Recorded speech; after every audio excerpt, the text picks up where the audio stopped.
Praise the Lord. Glory to God. Hallelujah. Sinasamba at pinupuri natin muli ang ating Panginoon. Purihin ng Diyos. Kay buti-buti ng Diyos. Amen po. Isang mabiyayang pagninilay pong muli, mga kapatid. At nawa, saan man kayo naroon ay abutin tayo ng biyaya ng Diyos. Nanalig po ako na ang Panginoon ay laging may nakalaang pagpapala sa sino mang nasasabik at talagang nauuhaw sa kanyang mga salita. Pangako po ng Panginoon yan na lahat na makikinig ng salita ng Diyos, tatanggapin ang kanyang mensahe, ay ibibless ng Panginoon. Kaya muli mga kapatid, i-focus muna natin ang ating mga isipan at puso sa mensahe ng Panginoon at hayaan nating mabulay-bulay natin ito, no? Mapagnilayan natin ang lubusan, mga kanilay, upang sa gayon ay yung pagmamalasakit ng Panginoon para sa ating lahat ay hindi masayang. Alam niyo, malasakit ito sa atin ng Panginoon na tayo ay bigyan ng pagkakataon na makapagnilay ng salita niya. Sapagkat ito po hindi para sa Kanya, kundi para sa atin. Malasakit niya sa atin na tayo turuan, tayo ay gabayan, patnubayan upang sa gayon maging makabuluhan ng ating buhay habang narito at syempre maging karapat-dapat tayo doon sa buhay na walang hanggan na ipinangako ng Panginoon. Amen po. Kaya simulan po natin muli ito sa ngalan ng Ama, ng Anak at ng Espiritu Santo. Amen. Amang banal, amang makapangyarihan sa lahat, kami po'y muling narito at nagpupuri sa iyo. Nagpapasalamat sa iyo pong ibinibigay na pagkakataon sa amin, O Diyos, na makapagnilay ng iyong mga salita. Nananalig po kami na sa pakikinig pa lamang namin, Panginoon, ay nalulugod ka na sa amin. Kaya naman, pagindapatin mo nga kami, Panginoon, sa iyong mensahe, Lord, sa biyayang ibubuhos mo, lalo sa kagalingan, lalo do po sa mga himala at pagpapala, O Diyos, at yung tubig na inihanda ng aking mga kapatid, Panginoon, ay iyo pong pabasbasan mamaya sa bandang huli ng aming pagninilay, Panginoon, upang hindi lang kami ang mapagpala mo, kundi ang sino mang aabutin nito, Lord, mapaggagamitan nito, tatanggap nito.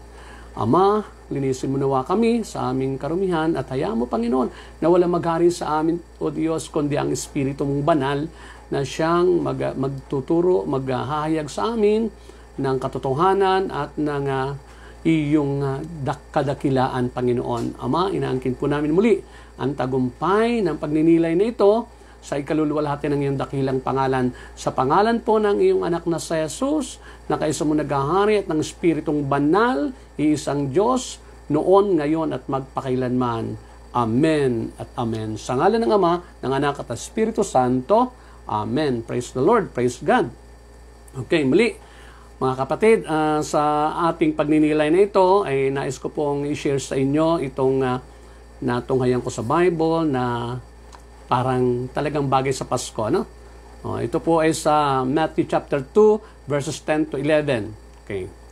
Sabi doon, "Ganun na lamang ang kanilang kagalakan nang makita ang bituin. Pagpasok sa bahay, nakita nila ang bata sa piling ni Maria na kanyang ina. Nagpatira pa sila at sinamba ang bata. Inihandog din nila sa kanya ang mga dala nilang ginto, insenso at mira." Mga kapatid, ang mabuting balita ng ating Panginoon. Praise God. Praise Jesus. Okay, dear brothers and sisters, ako'y naniniwala na i-bless tayo ng Panginoon dito sa message na ito.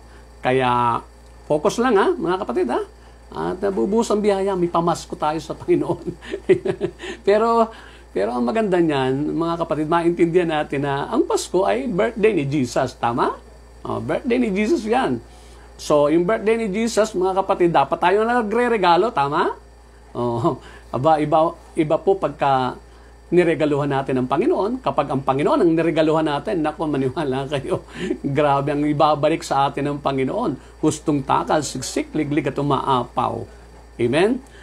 Yung pong binasa ko sa inyo, mga kapatid, ay isa sa bahagi ng yung pangyayari doon sa mga haring mago, yung 3 haring mago, na nagmula sa malayong lupain dahil sa nakita nila yung tala na palatandaan na isinilang na ang Mesiyas o ang manunubos, ano? Ang bagong hari ng Israel, na ang paghahari ay hindi matatapos. Kaya itong mga pantas na ito, itong mga kung tawagin natin three kings, mga kapatid, ay naglakbay sila ng malayong lupain. Sinundan nila yung tala. Kaya lang, pagdating nila sa Jerusalem, mga kapatid, ay nawala yung tala, kaya nagtanong-tanong sila. Kaya lang, kay Herodes sila nakapagtanong. Siyempre, hari si Herodes, hindi papayag yun na magkaroon ng ibang hari. Kaya si Herodes, nagbili na lamang doon sa mga pantas na sabi, sige, hanapin nyo. Kasi pag nakita nyo, sabihin nyo sa akin para ako'y makasamba rin. Pero wag ka, ang saloobin nun pag bumalik kayo sa akin at tinuro nyo sa akin, naku, kakatay. Ayaw niya may papalit sa kanya, mga kapatid. Pero pagkalis nila doon sa harapan ni Herodes ay lumitaw uli ang tala at sinundan uli nila ito, mga kapatid. Kaya yun po yung binasa ko sa inyo hanggang sa marating nila yung kinaroroonan ni Jesus, ang sinilang na hari ng sanlibutan, mga kapatid, o hari ng whole universe, ang bugtong na anak ng Diyos na isinilang sa isang sabsaban. Amen. At sabi doon, pagpasok sa bahay, nakita nila ang bata sa piling ni Maria na kanyang ina. Nagpatira pa sila at sinamba ang bata. Inihandog din nila sa kanya ang mga dala nilang ginto, insenso at mira. Okay. So since then, mga kapatid, yung mga tunay na Kristiyano ay inaalala, buhat nung lumago ang Kristyanismo ay inaalala nila ang pinagdiriwang ang Pasko. Ito ang birthday. Bakit ba mahalaga yung birthday ni Jesus? Syempre naman. Yung iba, nagtatalunan pa kung ano ang petsa, kung totoo ba, kung ano man. Naku, mga kapatid, wala pong kabuluhan yan. Ang may kabuluhan ay i-celebrate natin ng sama-sama. At kapag sama-sama tayo nagse-celebrate, ikinalulugod po ng Panginoon yan. Amen? Now, mga kapatid ko sa Panginoon, tandaan po natin, napakahalaga na i-celebrate. Why? Kung tandaan po natin, yung isinilang 2,000 years ago, una, ay Diyos na nagkatawang tao. Diyos yun na nagkatawang tao. At hindi na mauulit yun. At yun ay dakilang pagpapakasakit ng Panginoon. Dakilang aksyon, gawa ng Panginoon. Biro mo, dahil sa pagmamahal niya sa tao, siya'y nagkatawang tao. Okay? Di ba? Pangalawa, ang isinilang noon ay ang dakilang manunubos. Ano yung manunubos? Ibig sabihin, tayo tinubos siya ang tutubos sa kasalanan ng tao. Siya ang magbabayad. Di ba? Sipin mo, kung hindi binayaran ng Panginoon, kung hindi niya babayaran ng ating mga pagkakasala, patay tayo dyan. Lahat tayo mabubulid sa impyerno. Amen? Kasi hindi natin kayang bayaran ng ating kasalanan, ang ating mga pagkakautang. Kaya mayroong tumubos at ang pinantubos niya ang kanyang dugo. Kaya, dahil sa siya ay ang ating manunubos, marapat lang na ipagdiwang natin ang kanyang kapanganakan. Amen? Isa pa, siya ang tagapagligtas. Siya ang tagapagligtas natin. Sipin nyo, yun ngang kaibigan mo lang hindi ka makapagpahindi kapag nagbe-birthday yun o kung sino pa man dyan, di ba? Na hindi naman tagapagligtas mo. Itong tagapagligtas natin na nag-alay ng kanyang sarili para sa ating kaligtasan, siya pa ba naman ang hindi natin ipagdiriwang? Kaya dapat talaga lahat ng tao, kahit anong bansa ay magdiwang, i-celebrate ang kapanganakan ng ating tagapagligtas. Siya'y po'y Diyos. Hindi makapagliligtas siya kung tao. Tandaan po natin, common sense. Tao ang ililigtas, tao rin. Hindi nga kayang iligtas ng tao ang kanyang sarili. Tama? Kaya ang Diyos na ang gumawa ng paraan, nagkatawang tao siya. So siya'y 100% na tao, 100% din na Diyos. Amen? Kaya doon tayo nagkaroon ng kaligtasan. Kaya marampat lang na laging isineselebrate yan, ipinagdiriwang. Kung gusto niyo, bonggang-bongga ang pagdiriwang. Hindi masama yon. Kung talagang yan ipinagdiriwang para sa ating Diyos, ating Panginoong Hesus. Pero kung ang pagdiriwang naman natin, ay nako, mga kapatid, para painumin lamang yung mga maglalasing at mga hindi naman mananampalataya, hindi man lamang nagsisimbat, hindi man lamang nagdarasal, ay nako, mali po yan. Yan ay para sa tao yung pagdiriwang nyo, hindi para sa Diyos, hindi para kay Jesus. Amen? Pero ang pinakamaganda, every Christmas, mga kapatid, every birthday ni Jesus, meron tayong regalo. Amen? May regalo tayo. Kaya nga, ang ating pagninilayan ngayon, mga kapatid, ay ito, ang regalong ibig ni Jesus. Dahil siya nga ang may birthday, dapat nagre-regalo tayo sa Kanya. Amen? Hindi yung pagpasko, tayo pa ang humihingi ng regalo sa Panginoon. Hindi naman masama yun. Kaya lang, mukhang nabaligtad na naman ang ibig sabihin. Siya ang may birthday di dapat siya ang bibigyan natin ng regalo. Amen? Kaya unawain natin muli itong mensahe ng Panginoon. Amen? Karapat dapat siya na tumanggap ng regalo. Tingnan nyo, yung unang pagsilang ni Jesus, sabi doon, yung mga hari pa ang nagregalo. Tingnan nyo sabi, inihandog din nila sa Kanya ang mga dala nilang ginto, insenso, at mira. Tingnan yan. Amen? Yung ginto, insenso, at mira, yan po ang mga iniregalo sa hari. Sapagkat hari nga ang isinilang. Nung panahong yon, yan po ay mga simbolo, yan ang mga palatandaan na ang pinagreregaluhan po lamang yan ay hari. Kaya tinatanggap nilang hari si Jesus at hindi lang hari, Diyos. Bakit? Sinamba nila Sabi doon, nagpatira pa sila at sinamba ang bata. Sinamba. Sino? Diyos, kaya sinasamba. Amen. At inihandog nila yung dala nilang regalong panghari. Kayo ba pag tayo minsan kasi nagre-regalo, hindi naman panghari ang ating nire-regalo sa Panginoon? Amen? Pero this time, unawain po natin ang magandang iregalo yung ibig na ibig ng Panginoon na iregalo natin sa Kanya ngayong Kapaskuhang ito. At mga kapatid, hindi lang Pasko, kundi araw-araw. Ito ang iregalo natin sa Kanya at naniniwala tayo. Ano man ang ibinigay natin sa Panginoon, ibabalik niya ng higit pa sa ating ipinagkakalob. Sapagkat yan ang ugali at pangako ng Panginoon. Magbigay kayo at kayo bibigyan, hustong takal, siksik, liglig at umaapaw pa ang ipagkakaloob sa inyo. Amen? Sabi nga niya, kung ano ang takalan na inyong ginagamit, ay yun din ang takalang gagamitin sa inyo.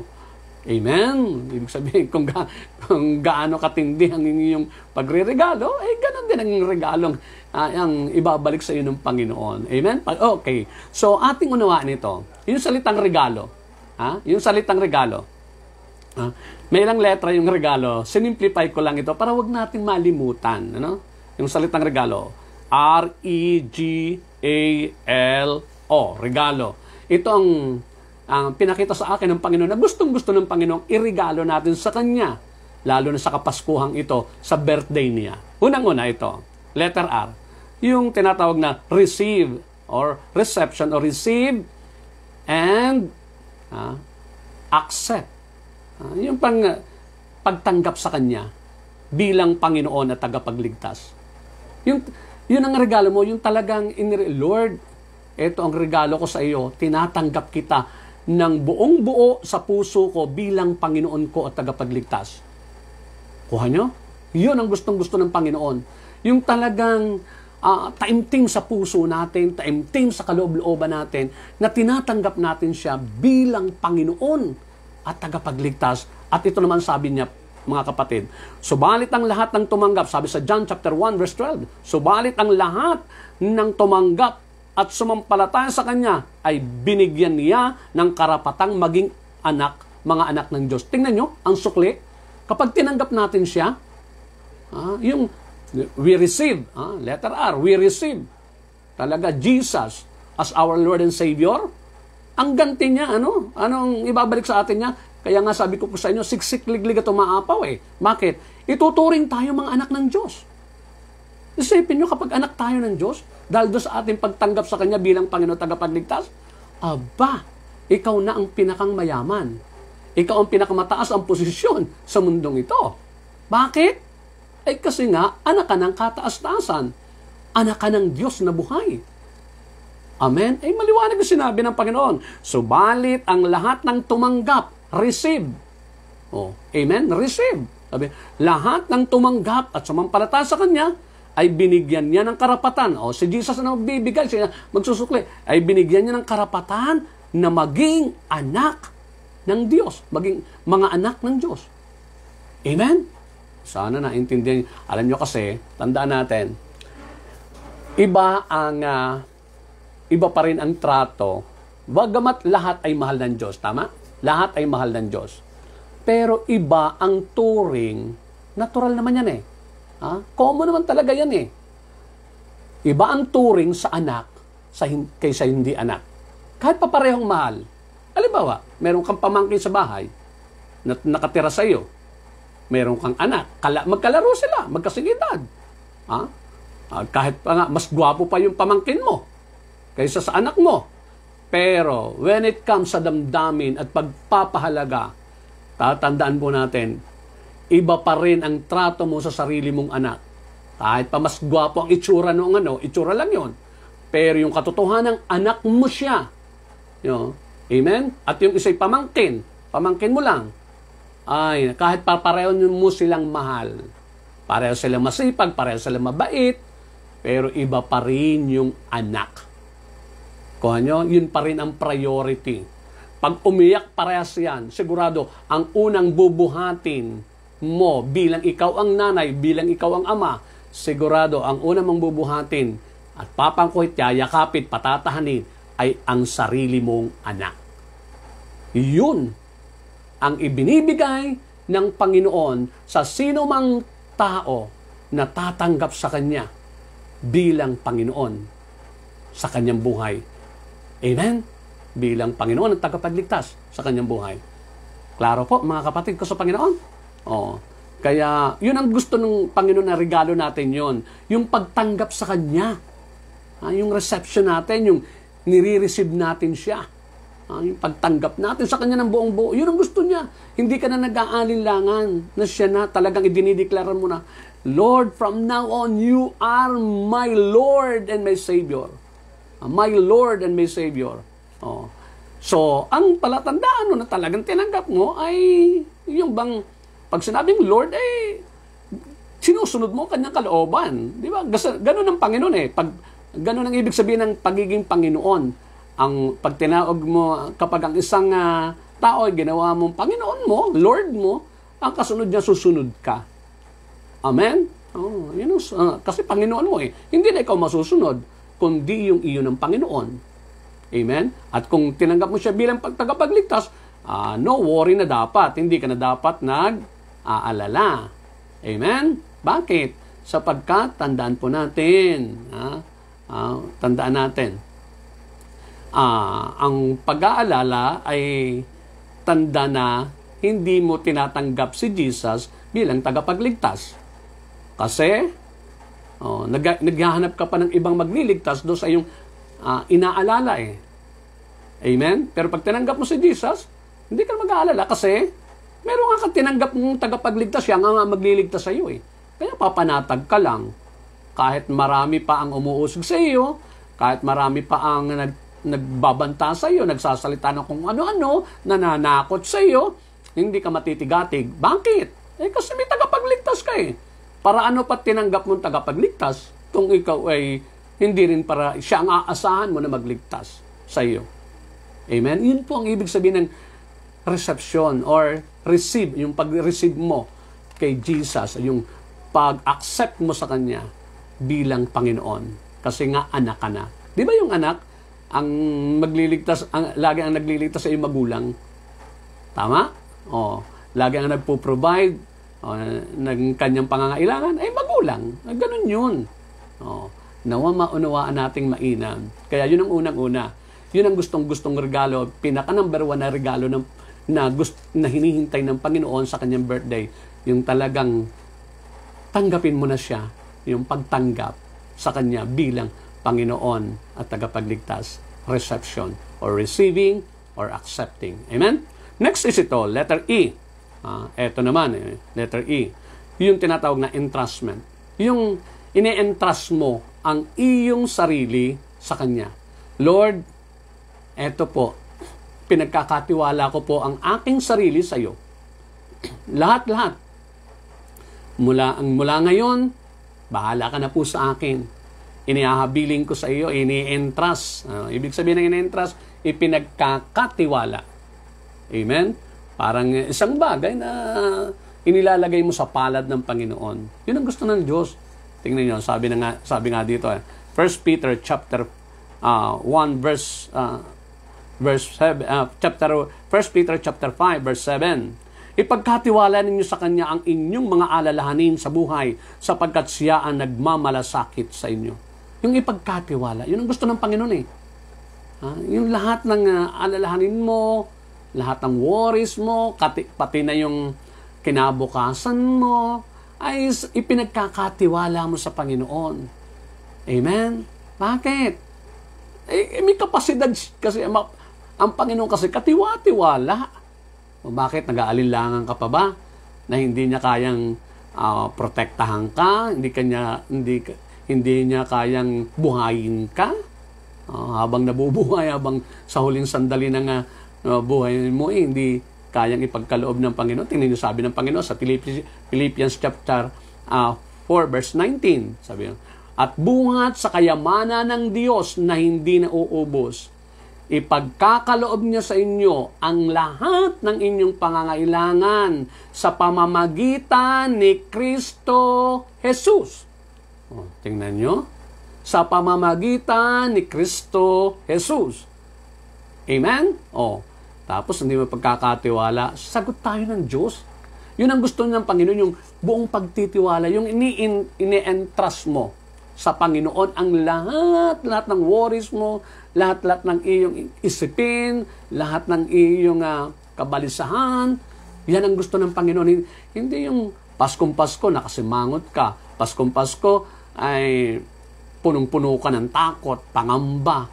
Walang kabuluhan yan. Ang gustong regalo ng Panginoon, kahit ang dami-dami mong handa para i-celebrate ang Pasko, pero kung wala naman sa Kanya ang iyong lubusang pagtitiwala, yung ine-entrust mo lahat, yun ang gusto ng Panginoon.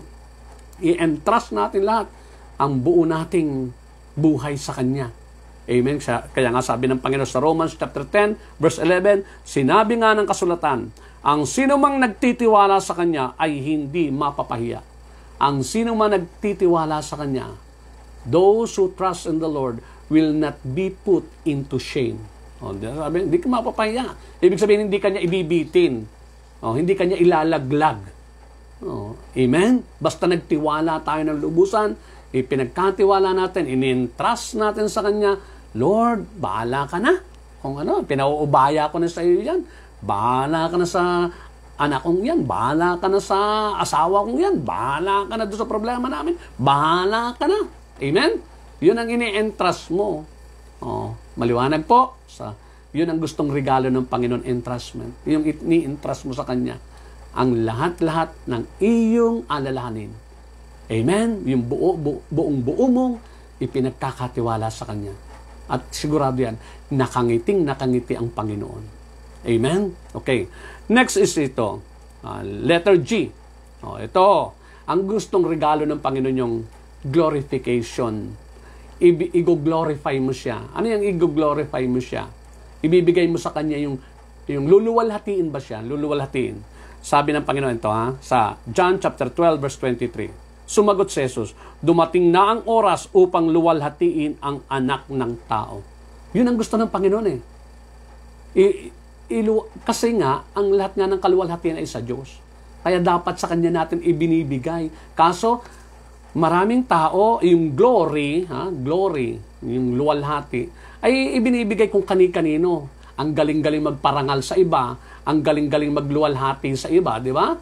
Ang galing-galing nila nga, parangalan ng isang tao, papurihan ng isang tao, luwalhati ng isang tao.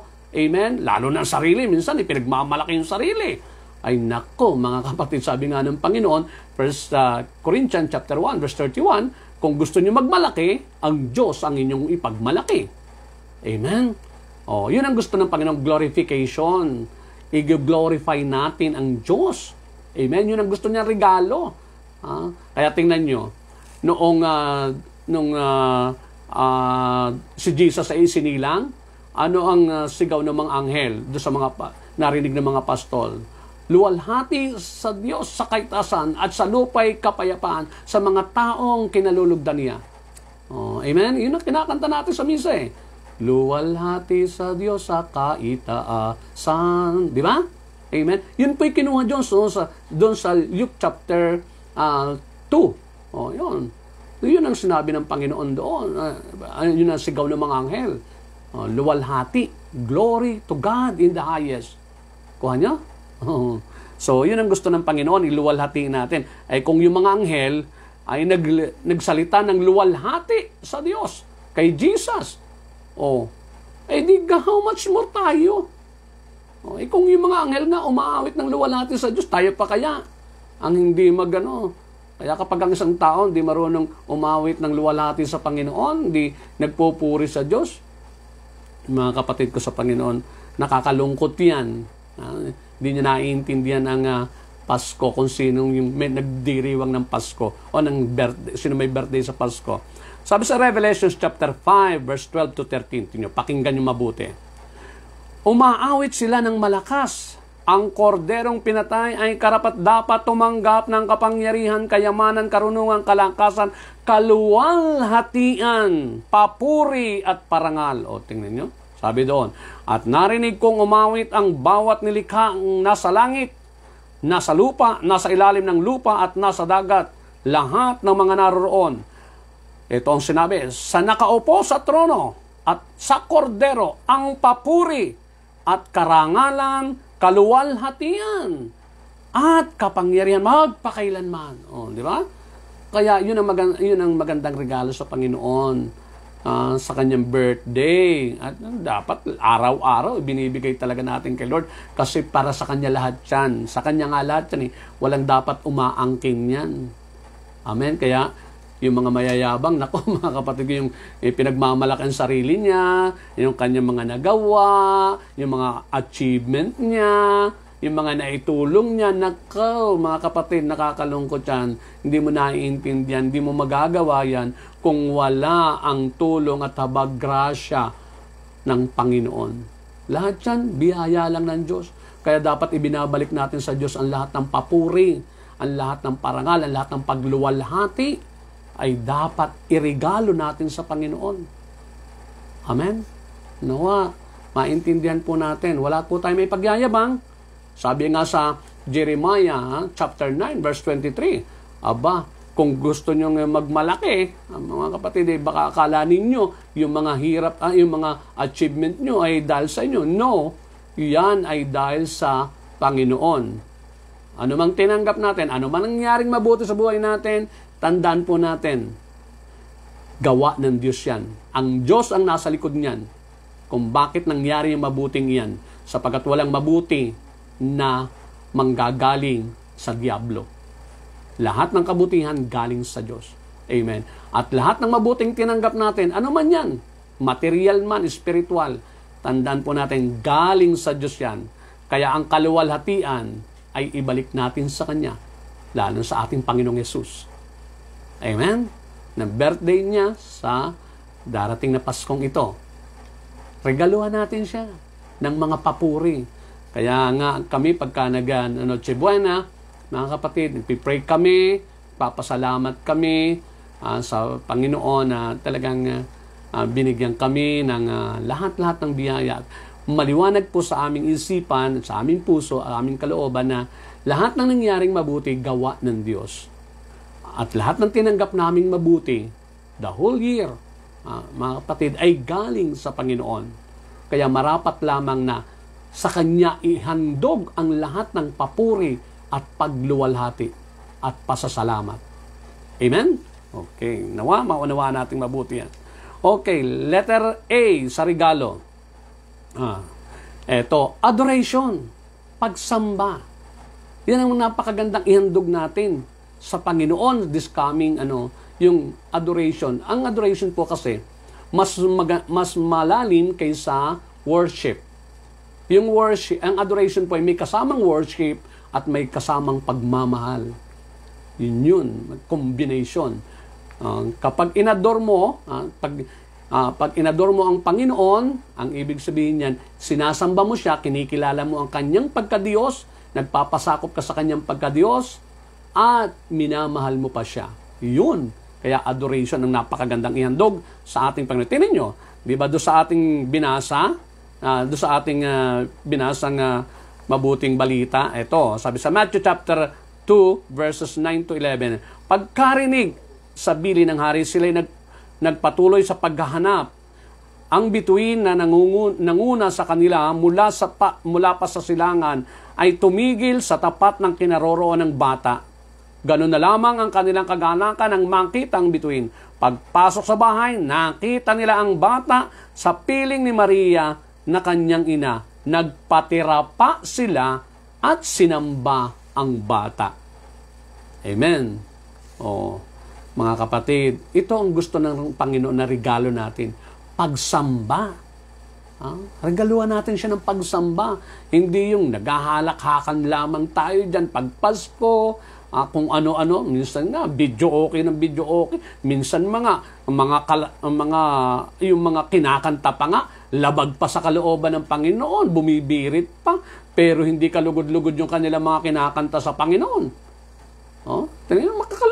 Yan ba, pinagdiriwang ba natin? Pinakikita ba natin sa Panginoon na ang pinagdiriwang natin ang kanyang kapanganakan? O nagsasaya lang tayo na hindi natin naiintindihan kung bakit tayo nagsasaya? Nakikiuso lang tayo ng saya sa iba.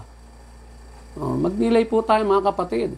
Ang tunay na Kristiyano, pinahahalagahan niya ang kapanganakan ng Panginoon. Sapagkat Panginoon niya ito eh. Hindi ito basta tao lang na basta-basta. Panginoon natin to, siya ang lumikha sa atin. Siya ang nagkaloob siya ang tumubos pa sa atin. Lahat nga ng mabubuting bagay galing sa Kanya. Hindi ba natin siya ipagdiriwang ng Pasko na yung pagdiriwang na talagang totoong pagdiriwang, yung natutuwa ka, nagsasaya ka, salamat! Siya ang ating Diyos. Siya ang ating Panginoon. Ako, lagi kami nagpapasalamat. Lord, salamat po. Kayo po ang aming Diyos. Pag nilayan nyo. Salamat po, Panginoong Yesus, kayo po ang aming Diyos. Paano kaya kung ang Diyos natin ay hindi ang Panginoong Yesus? Sipin nyo nga. Halimbawa, hindi siya ang ating Diyos. Halimbawa, pagkatapos niyang likhain ng tao, ang buong daigdig, sabi niya sa tao, kinausap niya si Satanas, Satanas, ikaw na ang Diyos ng mga yan. Ano kayang mangyayari sa atin? Di katakot-takot na hirap natin. Di ba? Katakot-takot na pakasakit natin. Wala tayong pag-asa. Pero salamat at ang ating Diyos ay ang Panginoong Yesus. Kaya marapat lang na yung kanyang pagsilang ay ating ipagdiwang ng bonggang-bongga hanggang sa kaya natin. Amen. Minsan, mas marami pa tayong handa sa birthday natin. Lalo pag nagdidibo, mga kapatid, nakakalungkot, Nung araw, di ko rin naiintindihan ito eh. Mga kapatid, pag sa ibang handaan. Pero tanda natin, hindi para magpasasa, kundi ipagdiwang natin, ipagsaya natin ang pagsilang ng ating Panginoon, ng ating manunubos, ng ating tagapagligtas, ng ating Diyos na nagmalasakit sa atin. Dahil sa kanyang pagkakatawang tao, muli tayo makakabalik sa Diyos at magkakaroon ng buhay na walang hanggan. Amen? Kaya, ang regalo natin adoration, pagsamba. Sabi nga sa John, meron siyang pinagaling sa John chapter 9, meron siyang lalaking bulag na pinagaling. Kaya nga nung makatagpo uli niya, sabi ng Panginoon ito, sabi niya sa Panginoon, sumasampalataya po ako, Panginoon. Sabi ng lalaki, at sinamba niya si Jesus. Tingnan nyo, ang dami-dami nating tinanggap, di ba? Ikaw kaya kung katulad nitong lalaking ito, mga kapatid, pinagpala ka, Dapat ang ating inihahandog, pagsamba. Bakit? Ay, kanya naman talaga yan eh. Hindi na, kaso nga, mga kapatid ko sa Panginoon, pagdating ng Pasko, minsan hindi naman gano'n na nangyayari. Kung ano-anong ginagawa natin, nakakalimutan natin yung tunay na may birthday. Amen? Baka masayang-masaya tayo, pero yung may birthday malungkot. Bakit? Dami mong ipinamigay sa iba, dami mong pero yung hindi masama yung magregalo kayo na magregalo sa ating mga mahal sa buhay, kung sino pa man yan, inaanak natin, hindi pa masama yan, maganda yan, very good yan. Pero dapat nating alalahanin na ang may birthday po ay si Jesus. Dapat siya ang inuuna natin na regaluhan. At ito po, tinuturo ko po sa inyo, ang regalong ibig ni Jesus. Ang regalong ibig niyang tanggapin, lalo na sa Kapaskuhang ito. At ito, letter L. Of course, love! Kayo, nasasabi niyo ba sa Panginoon na, Lord, I love you so much. I love you very much. Mahal na mahal ko po kayo. Hindi po ako mabubuhay nang wala kayo. Kayo po ang buhay ko. Pag ako iniwan niyo, wala po ako. Di ba? Nasasabi mo kaya yan sa Diyos? Ikaw kapatid. Nakipagnilay sa akin. Nasasabi niyo ba sa Panginoon? Nasasabihin niyo ba ang Panginoon na, Lord, I love you so much. Kadalasan sinasabi natin niya sa tao. Pero sa Panginoon, nakukornihan tayo. Sa Panginoon, na-awkward tayo. Kumbaga parang na-atubilitan, na-asiwa tayong sabihin sa totoo lang siya ang deserving. Siya ang deserving na ibigin natin. Sa totoo lang. Bakit? Una, nilikha niya tayo para sa Kanya. Hindi tayo nilikha kung para kanino. Nilikha tayo para sa Kanya. Kaya tayo dapat nabubuhay para sa Kanya. Tayo pag-aari niya. Nilikha niya tayo para mahalin siya eh. Sa totoo lang. Itong Diablo kasi kung ano-anong tinuro sa atin eh. Pero tandaan po natin, ito ang hinahanap ng Panginoon. Yung regaluhan natin siya ng pagmamahal. Kaya nga sabi niya kay Pedro dito sa John chapter 21 verse 15, sabi niya, pagkakain nila, tinanong ni Jesus si Simon Pedro, Simon, anak ni Juan, iniibig mo ba ako ng higit sa mga ito? Sumagot si Pedro, Opo, Panginoon, alam ninyong mahal ko po kayo. Yun, ang gusto ng Panginoon. Ibigay natin sa Kanya ang pagmamahal natin. Amen? Yun ang gusto niyang regalo, yung ibigin natin siya ng higit sa lahat. Diba sabi nga ng Panginoon sa Mark chapter 10, chapter 12, verse 30, sabi doon, ibigin niyo ang Diyos ng buong puso, buong isip, buong kaluluwa, at buong lakas. Para sa Kanya yun. Maliwanag po ba mga kapatid? Ito ang dapat na nireregalo natin, yun na nagagawa natin sabihin sa Panginoon ng Lord, mahal na mahal ko po kayo. Mahal na mahal ko po. Ang pag-ibig, ang puso ko'y sa iyo, Panginoon. Ang pag-ibig ko'y sa iyo. Mawala ng lahat, wag lamang ikaw. Yun. Amen? Kukuha nyo, may mga kanta na, may mga awitin na ganyan, pero patungkol sa tao, hindi patungkol sa Diyos. Maliwanag po, nawa, marinig sa atin ng Panginoon, iyon sa Kapaskuhang ito. Sasabihin natin, Jesus, kayo po ang pinakang mamahal ko. Kayo po ang pinakang iibig ko. Kayo po ang pinakamahalaga sa akin. Kayo, ang puso ko po'y sa iyo. Mawala na ang lahat, wag lamang ikaw. Ikaw ang aking buhay, ikaw ang lahat-lahat sa akin. Nako, kapag sinabi natin at ipinadamat natin totoong-totoo yan, buong puso talaga natin sinabi sa Panginoon, naku, maniwala kayo, grabe ang gagawin ng Panginoon. Amen? Totoo po yan. Ang tindi ng pangako nga ng Panginoon sa mga nagmamahal sa Kanya. Sabi niya, sasamahan ko kayo para sa inyong ikabubuti. Ano mang ginagawa nyo, kasama nyo ko. Sabi sa Romans chapter 8, verse 28, ano mang ginagawa ninyo, sasamahan ko kayo para sa inyong ikabubuti. Tingnan nyo yan. Amen? Yun ang gusto. Nako, tapos sabi pa nga ng Panginoon sa 1 Corinthians chapter 2, verse 9, sabi doon, hindi pa nakita ng mata, hindi pa narinig ng tenga, hindi pa sumagi sa isip. Ang inihahanda ng Panginoon sa mga taong umiibig sa Kanya. Tingnan nyo, Kaya kapag ibinigay natin yung regalo na sinasabi ko po sa inyo, grabe ang ibabalik ng Panginoon eh. Grabe ang ibabalik ng Panginoon eh. Amen? Oh. Ay ang Panginoon pa naman, nako, pag inibig natin, lalo tayong iibigin. Mahal na tayo, iibigin palalo tayo ng matindi ng Panginoon. At patutunayan niya. Oh, patutunayan yan. Bakit? Kasi, tandaan po natin, kung noong hindi pa nga natin iniibig, pinatunayan na ng Panginoon inialay niya ang kanyang buhay para sa atin How much more kung inibig pa natin? Di ba? How much more? Nung hindi pa natin iniibig Oh, di ba? Nagawa na niyang ialay ang kanyang buhay para sa atin Di gaano pa kaya kung iibigin talaga natin siya? Ihahandog natin sa kanya ang ating love. At last ay ito. Panghuli ito. Letter O, obedience. Panghuling pinakita sa aking ibig ng Panginoon na regalo para sa kanya sa Kapaskuhang ito. Obedience. Di ba? Nakakalungkot nga, di ba? Marami nagdiriwang ng Pasko. Birthday ni Jesus, pero matitigas ang ulo. Pagsunod lang sa protocol. Di pa makasunod. Sabi ng Panginoon, ang pinakamaganda sa Paskong ito, magpatawad. Magpatawad. Kung tayo talagang nagmamahal sa Panginoon, tingnan niyo sabi ng Panginoon pakinggan niyo mabuti. Luke chapter 6 verse 46, sabi dito, bakit ninyo ako tinatawag na Panginoon, Panginoon, gayong hindi naman ninyo tinutupad ang sinasabi ko? Tingnan niyo. Panginoon, Lord ka ng Lord. Ito ang gusto ng Panginoon regalo. Pagsunod. Bakit ninyo ako tinatawag na Panginoon, Panginoon?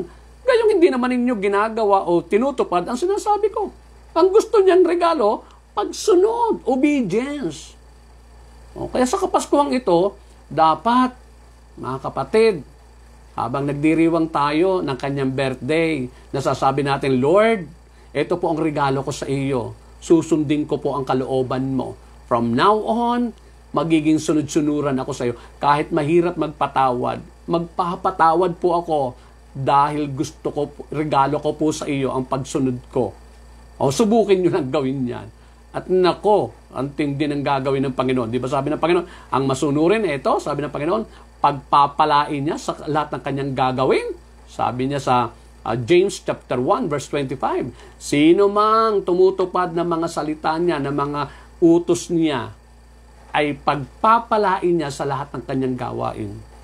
Sabi nga sa sa Deuteronomy chapter 28, sabi doon kapag dininig nyo ang tinig ng Diyos at sinunod ang kanyang mga utos, pagpapalain niya kayo sa loob at labas ng inyong tahanan, hindi na kayo mangungutang, kayo pa ang magpapahiran. Amen? Tapik-tapikin yung inyong balikat. Sabi nyo, kung sister ka, sabi mo, sister, patawad ka na Sundin mo na si Lord. Regalo mo na yan kay Lord. Yung pagpapatawad mo sa iyo, pagsunod mong pagpapatawad mo sa iyo yung nakagalit or kinasamaan ng loob. Subukin nyo lang kung di kayo i-bless ng Panginoon. Sabi ng Panginoon, John chapter 14 verse 21, ang tumatanggap sa mga utos ko at tumutupad sa mga ito, ang siyang umiibig sa akin. Tingnan yung pala, kapag sinusunod pala natin ang kanyang mga utos, regalo na natin. Lord, regalo ko po sa Paskong ito ay ang pagsunod ko sa kalooban mo, obedience ko sa inyong kalooban. Amen? Kahit mahirap, gagawin ko po dahil yan ang regalo ko sa iyo. Subukan nyo lang. At ang umiibig sa akin ay iibigin ng aking Ama. Iibigin ko rin siya at ako'y lubusang magpapakilala sa kanya. Tingnan nyo, kapag sumusunod pala tayo, tandaan ng ating pag-ibig sa kanya. Yun talaga pala ang palatanda na talagang umiibig ka sa kanya. Hindi yung I love you lang. I love you, pero hindi ka naman sumusunod. Ang palatandaan na talaga mahal natin ng Diyos, sinusunod natin ang kanyang kalooban kahit mahirap. Amen? After all, yun naman ay para sa atin din. Tingnan nyo, pag nagpatawad kayo, kayong gumiginawa ang kalooban. Di ba? Pag tayo nagpatawad, pag tayo nagpakumbaba, tandaan po natin, tayo ang pinagpapala. Sabi ng Panginoon, And God gives grace to the humble. Binibigyan tayo ng grasya ng Panginoon kapag tayo ang nagpapakumbaba. Sabi na pa, huwag kayo magpakataas. Magpakumbaba kayo. May grasya kayo sa akin. Amen? Yun, no?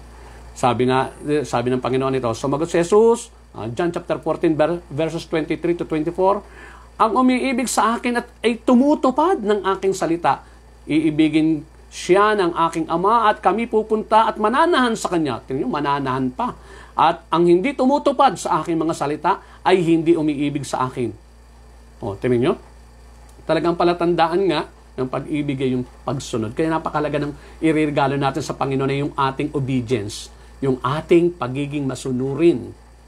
Amen? Kaya nga sabi ng Panginoon, Matthew chapter 7, verse 21, hindi lahat ng tumatawag sa akin ng Panginoon, Panginoon ay papasok sa kaharian ng langit, kundi ang mga taong sumusunod sa kalooban ng aking Amang nasa langit. Mga kapatid, huwag nating ilagay sa alanganin ang ating mga kaluluwa. Amen? Lalo sa Kapaskuhang ito, magnilay tayo. Tandaan po natin, siguraduhin na natin yung ating kalalagayan sa harapan ng Panginoon. Ang irigalo natin, una, mga kapatid, yung reception, yung pagtanggap sa Kanya ng lubos. Pangalawa, yung ine-entrust natin ang ating buong buhay, buong alalahanin sa Panginoon. Pangatlong regalo ay yung glorification. Iginuglorify, niluluwalhati natin ng Diyos. Pinasasalamatan siya, kinikilala yung kanyang mga ginawa, papupurihan natin siya. Ayan. Adoration, yung pagsamba sa Kanya na may halong pagmamahal. At of course, yung love, yung pag-ibig talaga. Mga kapatid, yung nagagawa natin talagang ihandog sa Kanya yung love natin. Iregalo sa Kanya yung pagmamahal. From now on, Lord, Ikaw na ang aking pinakang iibig. Ikaw ang aking pinakang mamahal. Ikaw na ang priority ko. Amen? Nako, subukin nyo lang sabihin sa Panginoon yan. Dahil Ikaw ang pinakamamahal ko, Ikaw na ang priority ko, Ikaw ang uunahin ko lagi. Nako, napakaragandang regalo niya sa Panginoon. At lagi ka rin namang uunahin ng Panginoon. Amen? At yung obedience, yung pagsunod. Amen? Dito pa lamang sa lupa, ibibless na tayo, may sigurado pa tayong buhay na walang hanggan sa piling niya sa kalangitan. Amen po ba? Klaro po ba yon, mga kapatid? So, sa mga oras na ito, mga kapatid, tayo lalapit sa Panginoon at tandaan natin, tapat po ang ating Panginoon. Sa Paskong ito, umasa tayo, may regalo din ang Panginoon sa atin. Amen? Maging masunurin na tayo sa buhay po natin yung mensahe ng Panginoon. Mapit tayo sa Kanya at manalig tayo. Pagagandahin niya ang Pasko natin.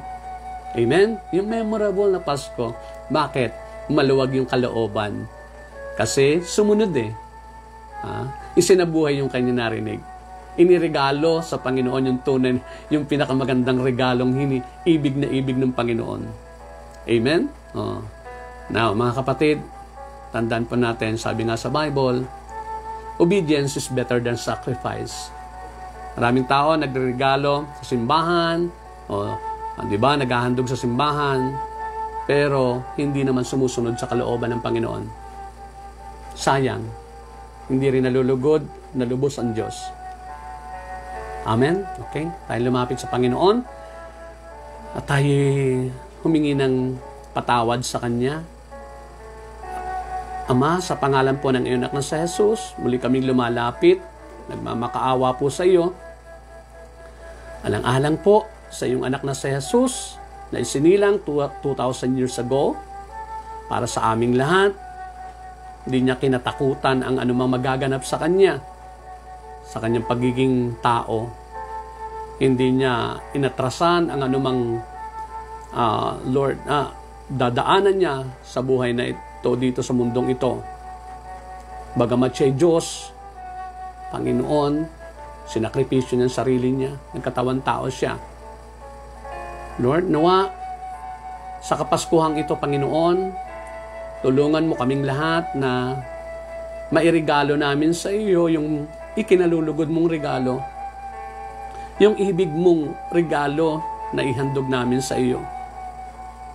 Panginoon, tulungan mo kami na huwag mag-alinlangan Tulungan mo kami, Panginoon, huwag matakot.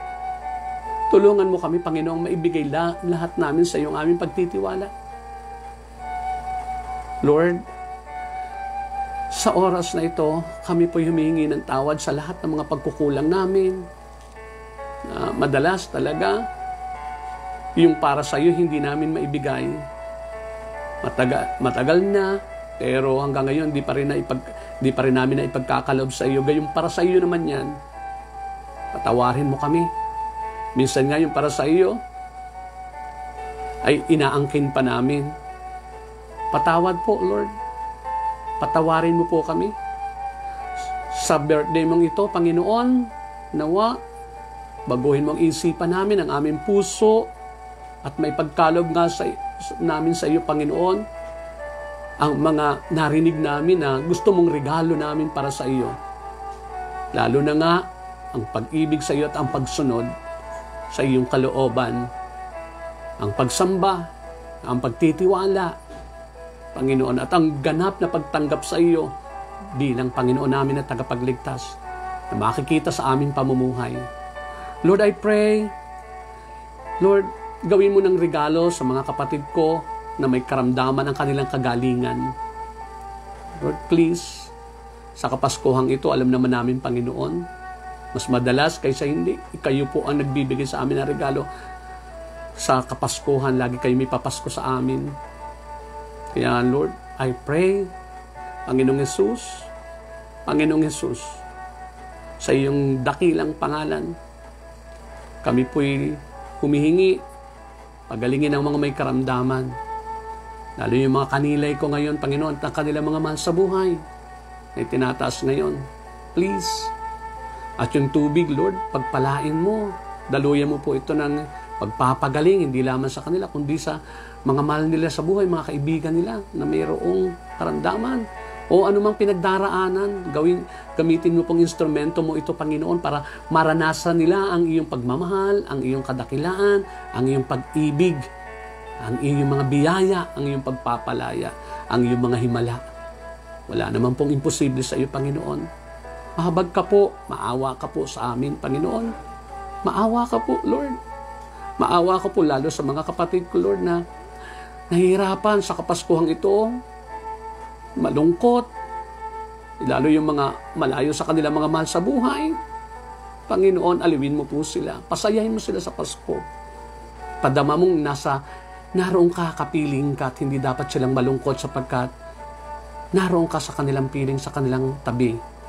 Sa ngalan po ng Panginoong Hesus, Ama, inaangkin po namin, magaganap ang lahat ng ito. Mga kalutasan sa kanilang problema, Lord, pangangailangan nila, lalo na sa Paskong ito, Lord, huwag mo naman paintulot na may pagkakautang pa sila pagkatapos ng year 2020. Pumasok sila ng year 2021 na malaya sila at masaya. Panginoon, sapagkat sa Kapaskuhang ito'y ipinadama mo sila sa kanila, Panginoon, ang iyong kadakilaan, yung kabutihan mo, pagmamahal mo, Lord, mga himala mo, kapangyarihan mo. Maraming pong salamat, Panginoon. Inaangkin po namin sa oras na ito, pinagaling mo nga ang mga may karamdaman. Ang lahat na may problema ay iyo pong tinutulungan ngayon. In the name of Jesus, mga kapatid, tanggapin niyo po yung biyaya ng Panginoon ngayon, ang kagalingan na yan. Receive your healing. Tanggapin niyo po ang kagalingan. Tanggapin niyo rin ang biyaya ng Panginoon, mga katugunan sa inyong panalangin, kalayaan, kapayapaan, kapanatagan, bagong kalakasan, solusyon sa inyong mga problema. Wala pong imposible. Huwag kayong mag-aalinlangan. Huwag kayong mag-aalinlangan. Wala pong magagawa ang pag-aalinlangan niyo. Ang gusto ng Panginoon, pinagkakatiwala po natin ang ating buong buhay sa Kanya. At hindi po tayo mabibigo. Hindi tayo mapapahiya. In Jesus' name, thank you, Lord. Salamat po, Lord, muli sa mga biyayang yang ibinuhos mo. In the name of Jesus. Amen and amen and amen. Sa ngalan ng Ama, ng Anak, at ng Espiritu Santo. Amen at amen. Mga kapatid, manalig po tayo na tayo muling tinugon ng Panginoon. Huwag kayo mag-aalinlangan. Nakikita ng Panginoon ang ating mga puso. Maging masaya tayo at nawa sa Paskong ito, may regalo natin sa Panginoon yung ating mga pinagninayan ngayon. Mga kanilay, Merry Christmas sa inyong lahat, mga kapatid. At kung loloobin ng Panginoon, muli ay sa Lunes, kung meron pa, loloobin ng Panginoon. At nawa, mag-subscribe po kayo. At yung mga, yayaan nyo rin yung mga kaibigan ninyo na mag-subscribe din, sa pamamagitan niyan, sinusuportahan natin itong gawain ng Panginoon. At ang Panginoon po ang magpapala sa inyo. I-share nyo po ito, mga kapatid, sa lahat ng kaibigan nyo, ka-Facebook nyo. I-share nyo, mga kapatid, para sa gayon, lahat sila mapagpala din. Naglilingkod na po kayo sa Panginoon at regalo nyo na yun sa Panginoon. Tanda ng inyong pagmamahal sa Diyos. Amen? Maraming pong salamat at nawa maging maligaya, masagana ang ating Pasko at bagong taon. God bless po. God bless po.